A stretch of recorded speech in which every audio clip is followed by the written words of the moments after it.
Topic natin ngayong araw na ito, inuubo ba kayo at marami kayong plema? Maaari mula sa ubo o sipon, ito ang gagawin ng mga nanay. Kasi yung mga anak nila maya't maya may sakit. Ganon din yung kanilang asawa, pati yung mga magulang nila. So kapag napansin nyo na maplema na sila talaga, ito yung maaring makatulong sa kanila. Una sa lahat, kailangan nating maghanda ng, ito ang ating mga kailangan. Mainit na tubig, mag-init ho tayo ng tubig, isang planggana, at yung ininit nating tubig, ilalagay natin doon sa planggana. Makikita nyo may lalabas na steam. So nag-i-steam na yan. Ito ang tinatawag natin na steam inhalation.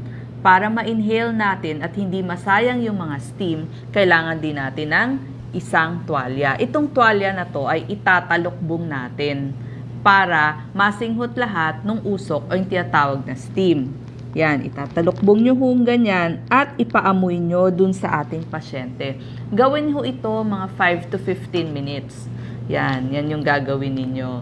Tapos, makakaluwag ito ng kanilang paghinga, steam inhalation. Kung wala kayong nebulizer, ito ang pwede nyong gawin sa bahay. So, ingat lang ho na huwag kayong mapapaso o yung mga bata huwag mapapaso dun sa mainit na tubig na ginamit ninyo.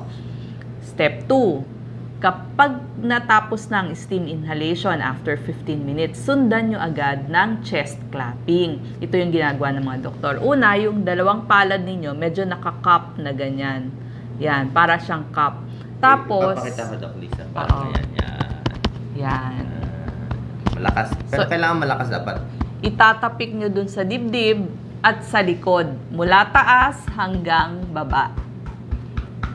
Yan. Ganyan po ang pag-chest clapping. Yung mga batang maliliit, pwede yung katamtamang lakas lang. Pero kung mas adults, pwede nyong mas ilakas. Makakalabas din yan ng kanilang plema. Pangatlo, pwede nyo silang pahigain. Pag humihiga naman, pwedeng tihaya muna 5 minutes, harap sa kaliwa o naka-side view, 5 minutes, tihaya ulit at humarap naman sa kanan. So, iiba-ibahin nyo ang position every 5 minutes.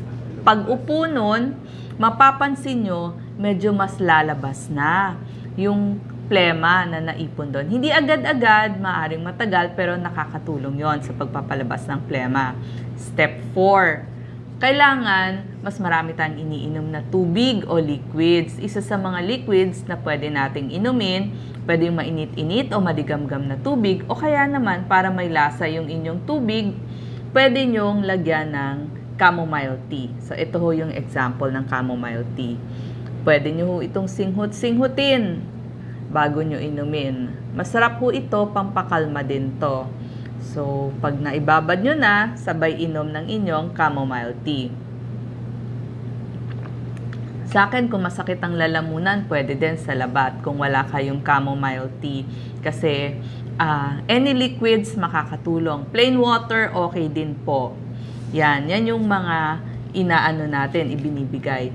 Pero, kapag kailangan nyo na ng gamot dahil talagang marami ng plema, pwede ho yung Carbocysteine 500 mg, isang kapsula, 3 beses maghapon kung adults.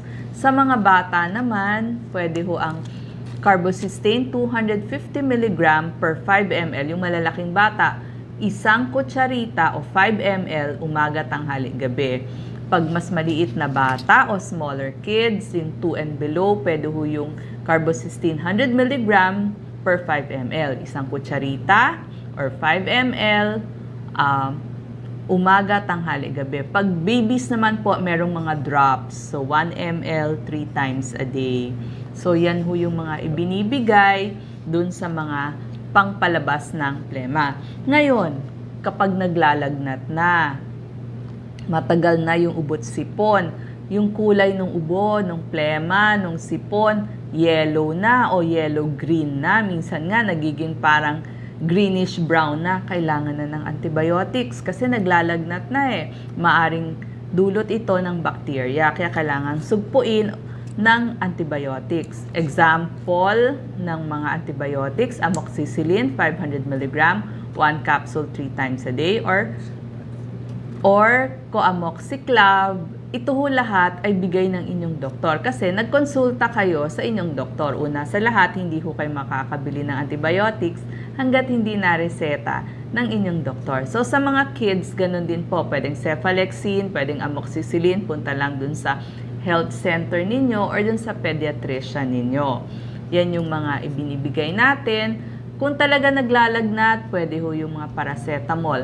Magpahinga lamang, matulog, yan pa rin ang gamot sa ubo at sipon. Kung kailangan kumain, pakainin nyo ng mga malalambot o medyo liquid na pagkain.